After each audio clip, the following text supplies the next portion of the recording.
Today we're going to be doing our regular cash out setup, but this time we're going to be analyzing VIX 50S, where we're going to be taking this 20 USD account to over 100 USD. So make sure to pay attention and stick to the end. Now let's get into it.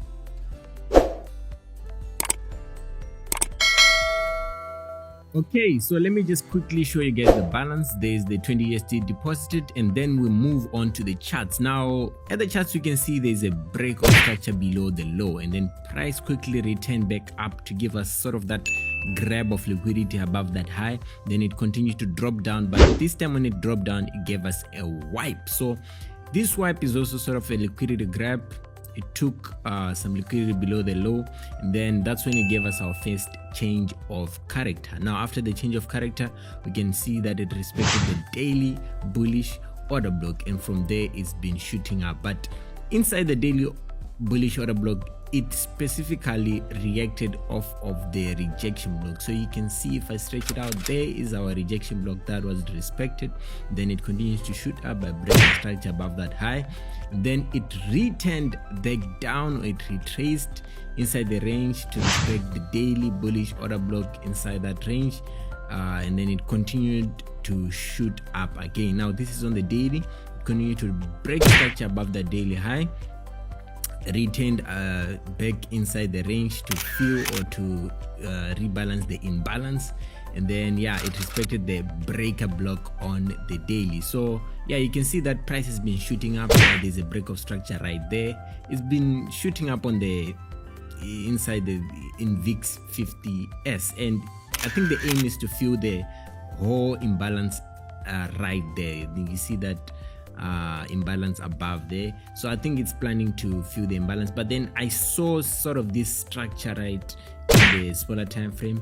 Price broke structure above that high, and then it kept on breaking structure, and now you can see our usual pattern, which is our M pattern, where it now gives us a stop hunt, and right after it gives us the stop hunt, it gives us the change of character. So once you see this M pattern, we always trade it, and if you are accustomed to my way of trading, you know after this price it can break structure on another low like it did. It broke structure below that low, but it has to return back into the range, and then we can try to sell it. So the return, right there you can see it traded the high, and then it hit the 4-hour order block. So from there we plan to sell from the 4-hour bearish order block. And if we check out on the higher time frame, we can see it respected the daily order block, or at least it's reacting off of the daily bearish order block. So from the daily and the 4-hour, it has to sell. So let's check out on the 30 minutes, where we can see the same pattern being repeated. Price broke structure above there, and then continued to shoot up to break structure above that high. And now that same pattern again is repeating itself on the 30 minutes, where it gave us the change of character. So after the change of character, price returned back into the range to respect the mitigation block. So it then dropped after it hit the mitigation block, and then right now currently it's giving us a stop hunt or a wipe. I don't know which one you consider it.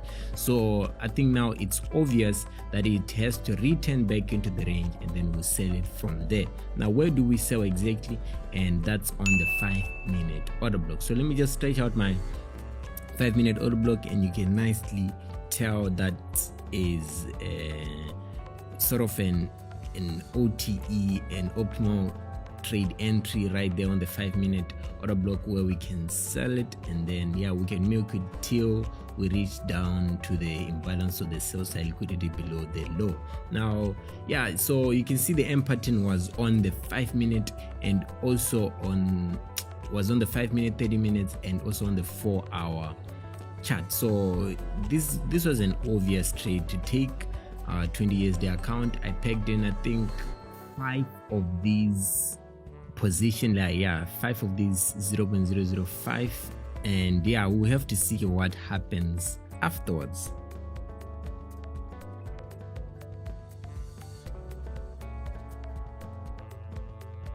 Okay, so shortly after we got activated into the market, we can see we're around 18 USD in profit.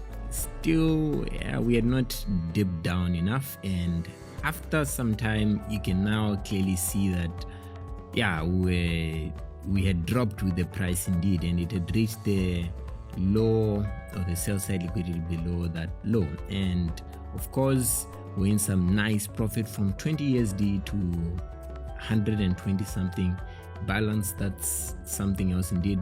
That's not an easy thing to do. So yeah, it was a nice sniper entry, and we had caught it beautifully well in time. This was an easy trade. I mean, like M patterns, you know, once you get to see change of characters both on a higher time frame and inside the lower time frames, it's an easy trade to take. It's the best one that you could ever take. So yeah, I think I closed around 122 balance, and yeah, shortly after we decided to withdraw, you know, cash out what you can, and yeah, you can see right there. So thank you for watching the video. Make sure to like, comment and subscribe if you haven't. I'll see you guys on the next video.